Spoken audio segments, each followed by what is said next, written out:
I was still bleeding when they sent a text. "We're so proud of your brother. He won."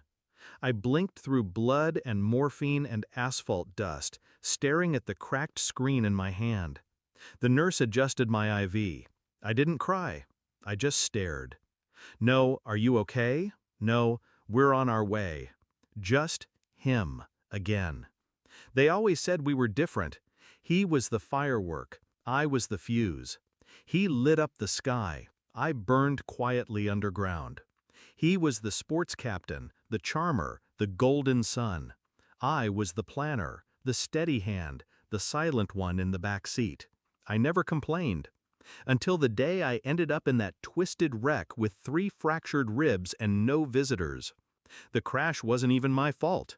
A drunk driver ran a red light and crushed the side of my car like tin.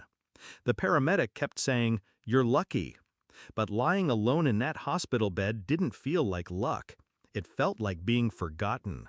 3 days later I was discharged, still sore, still abandoned. They didn't call until a week after, when a mutual family friend accidentally mentioned the crash. My mother cried. My father muttered excuses. My brother? He didn't say a word, not even, "Are you okay?" I went quiet after that, not out of spite, out of clarity. I saw it for what it was.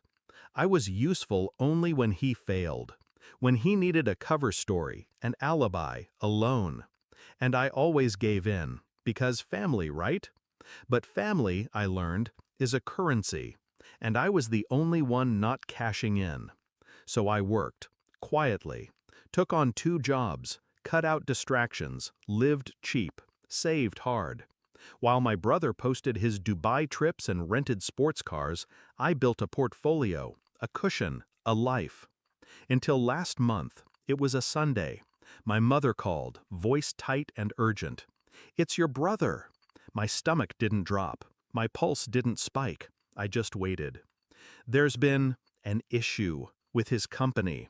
They're saying it's fraud." Silence. Then the ask. "We need your help. He needs your help. You have savings." She said it like she was proud, like I should be honored. "Just until we sort things out." I didn't scream. I didn't accuse. I just paused. Then I asked, "Where were you the night I was in the hospital?" She choked. "That was different." I smiled. "Exactly." The next day he showed up, at my apartment, unannounced. He didn't look like a criminal. He looked tired, pissed off, embarrassed, not sorry. "This isn't as bad as they're making it seem." I said nothing. "I just need 60K. Short term, you'll get it back." I stared at him. Same boy who threw a football through my bedroom window when we were kids and blamed me for it. Same man who never paid me back for his bar exam retake fees. Same brother who never even sent flowers after the crash. I let the silence stretch. Then I said, "No." He laughed. "You're really gonna watch me go down like this?" I didn't move. "After everything?" Exactly. What they didn't know, what none of them knew, was that I'd been preparing for this moment since the night they chose a plastic trophy over their own blood.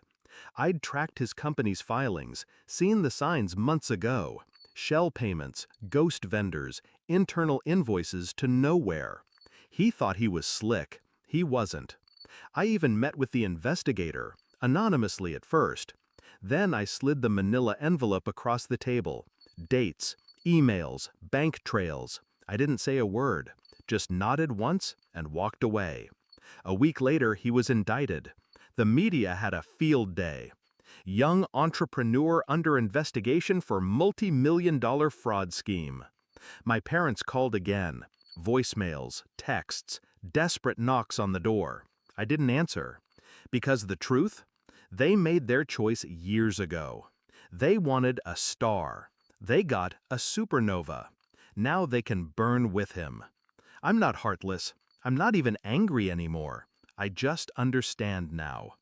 Loyalty without reciprocity is self-sabotage.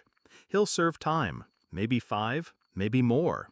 The empire's gone. The cars, the image, the charm, it all cracked like glass. And me? I sleep just fine. I used to wonder what it would feel like to finally be seen, heard, respected. Now I know. It's not in their apology. It's in my refusal. Because sometimes revenge isn't a scream. It's a locked door. And the echo of no ringing louder than any applause he ever got.